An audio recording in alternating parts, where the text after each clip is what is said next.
my story begins February 1st, 2010. I was working a little late. I was a loan officer, and I got home a little late from work because I had met with a client, and got in the house, went right upstairs, put on my PJs, came downstairs looking for something to eat for dinner, and in my kitchen, it's one wide open space kitchen, family room, and my husband was laying on the couch, but I hadn't said hello to him because I really was mad at him once again, some fight over the weekend, couldn't tell you what it was about, so I wouldn't say hi. So as I'm looking for some dinner, he was like really mad, I guess, and I just remember I ended up in that room and we were fighting, and the next thing you know, what I do remember is I was being choked. Literally, he was choking me.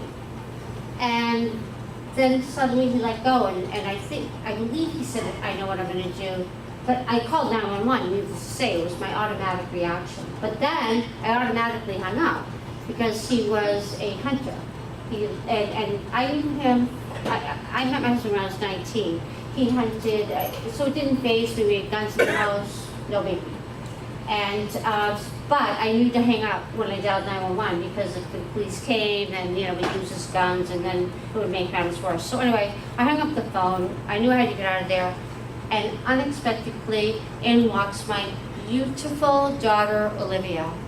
My 17-year-old, beautiful, intelligent, smart, fun, amazing daughter, senior in high school, happy as a clam because ready to get out on a, what do they call it when they're going to get out and get to work for free somewhere? Internship. Thank you. And so she was happy. And so, but I said, oh no, we got to go. She was going to bake cookies, even better. She knew I loved cookies. So I said, no, we got to get out of here. She knew exactly what I meant. So I went upstairs to change out of my pajamas, and the next thing, I think in between the police called back to make sure everything was okay. And she's like, everything's fine, we're fine, it's all fine. So she came upstairs and she was, waiting for me to change, leaning against the bureau. And up came my husband with a gun and shot my daughter. I turned to go towards her to go get her, protect her, whatever. And the next thing, a bullet went into my left temple, shattering my jaw, and now it sits in my right shoulder.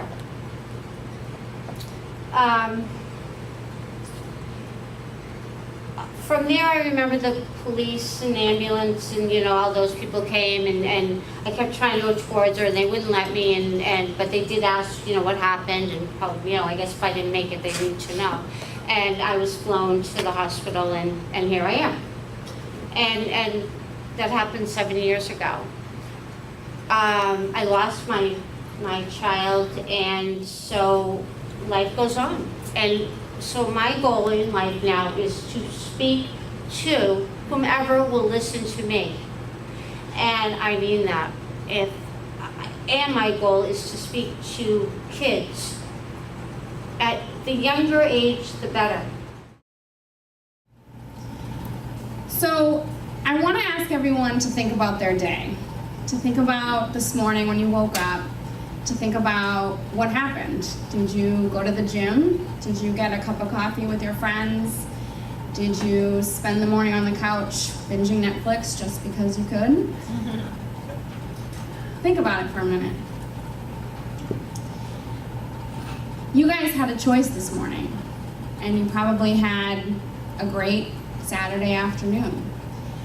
And I wanted to point out that we at Alternative House have 15 women and about 13 children that live in confidential emergency shelter settings that didn't have a choice this morning, that woke up and they were in a situation that left them homeless, that left them in fear, that left them at a point in their lives where they weren't sure what was going to happen next.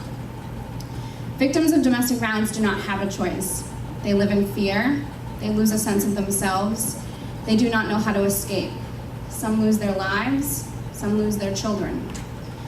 As Jody mentioned, awareness is so important. It is not okay to not talk about it. Domestic violence is all around us. Every single day, domestic violence shelters are full. Thousands of individuals, women, men, children are turned away from safe shelter because there is not enough space for them. Alternative House sleeps an average of 3 people on a couch in our shelter monthly, just to keep them safe. We have responded to over 70 high-risk domestic violence victims in the past 3 months.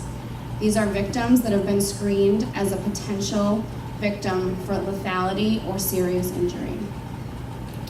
Think about your morning, and think about sleeping on a couch in a house full of strangers with none of your belongings because your home was not safe.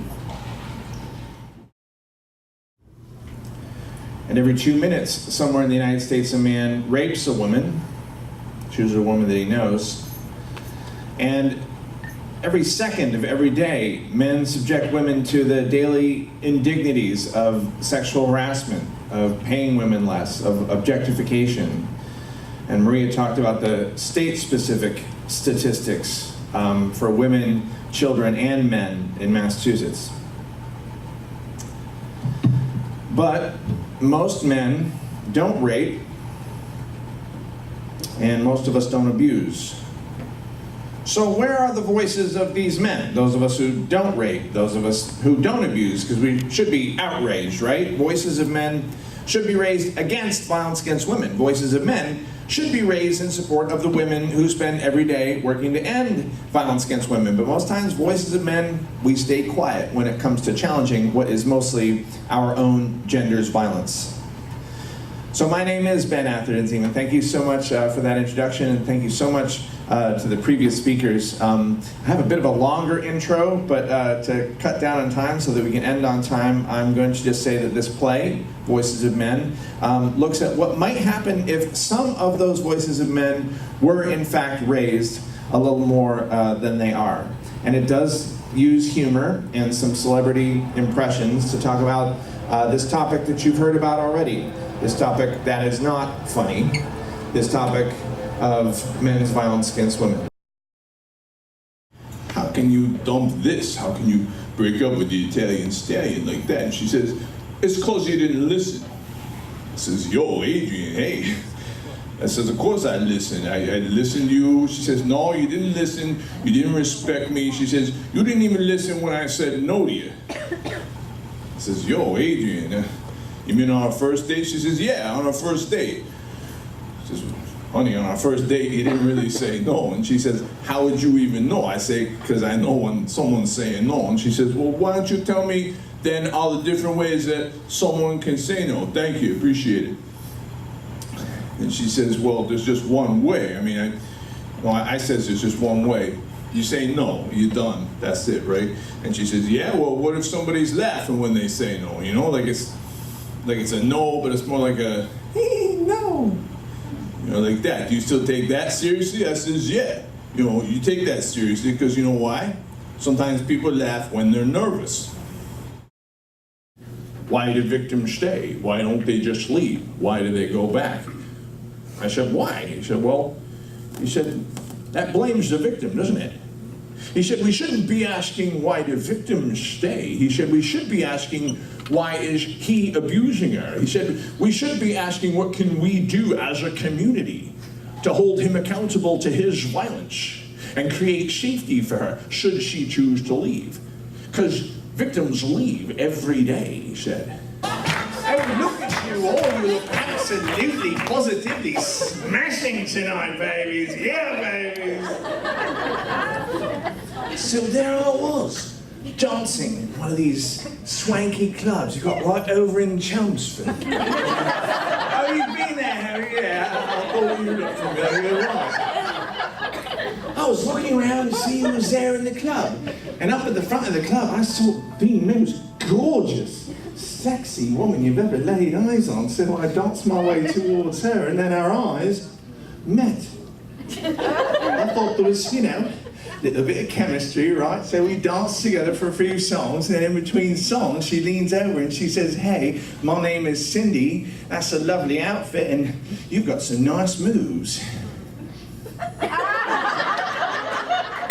Hey, behave. So I asked her for her phone number, and she said, well, why don't I just give you this book? I've just finished reading it, and if you read the book, then you can have my number, which was a new one on me, baby. Read the book and then get the number. So I looked down at the book, and it was Feminist Theory from Margin to Center by Bell Hooks. I said, look, baby, you can't really expect me to read. But then I turned around, and she was gone, baby. So I had to read the book first to get her number, and I wanted her number. But between you and me, I always had a bit of a stereotype what a feminist was, thought they all hated men, for example, but, the more I read, the more it turns out that's not true at all. Hello, Kermit. Hello, Elmo. What a nice group of people. They stayed here for 2.5 hours. Yeah, but they got fed really delicious meatballs. Now, still, I think they deserve some credit. Well, maybe we should do something nice for them. Maybe we should sing one of Froggy's songs. Okay, well, given the topic, let's sing a song about gender socialization. That just sounds really specific.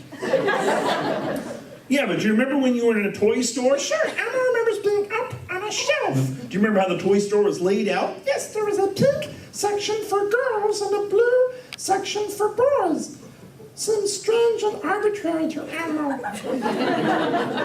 Well, let's sing about that. It's not easy being blue. There's so many things you're not supposed to do, like have feelings, be gay, eat quiche, or cry. Emma understands. And it's not easy being pink. You're judged by how you look, not how you think. And you're paid less and abused and harassed when you walk by. So I think we can both agree The system's bad for you and me. it certainly has room for improvement. So let's join the feminist movement. And it's not easy, social change. You get made fun of, you get called names. When gender roles you try to rearrange. And it's women who've built the bridge. It's men who have now privilege. So men should listen to women for a change. Thank you. Thank you. I've gotten to perform this play a lot of places, a lot of very interesting audiences. Most of them are not there willingly. I perform in a lot of high school assemblies for college orientations, a lot of fun shows for the United States military. I know some of you are veterans and have had to go through briefings before. I was one of those briefing givers, and so not everyone reacts as you did. Some folks are, a little defensive in the audience, not wanting to agree with the message, and if that's the case from anyone here tonight, then sorry to hear that. But whether or not you agree with the message, still in this community you will be arrested if you rape someone or if you abuse someone. And then another group of folks who see the play, it hits a little too close to home. Because this has happened to you. You're a survivor. And maybe you've never told anyone. Like a lot of folks who call our hotlines, maybe you blame yourself. And if that's the case, I want to say, I want to say three things. I want to say, one, it was not your fault. Okay, it was never your fault. And I want to say you're not alone. And I want to say that help is available. Everyone who raised their hands at the beginning, if you could raise your hand again on the committee, these are all fantastic people to talk to. If you've never told anyone, maybe today's a good day. Across the country and around the world, more and more men are raising our voices. More and more men are supporting women's leadership on this issue. And I truly believe that if each of us raises our voice, no matter what gender we are, that someday this won't happen every 12 seconds or every 2 minutes. It'll happen hardly at all. Thank you so much for raising your voices and for being here tonight.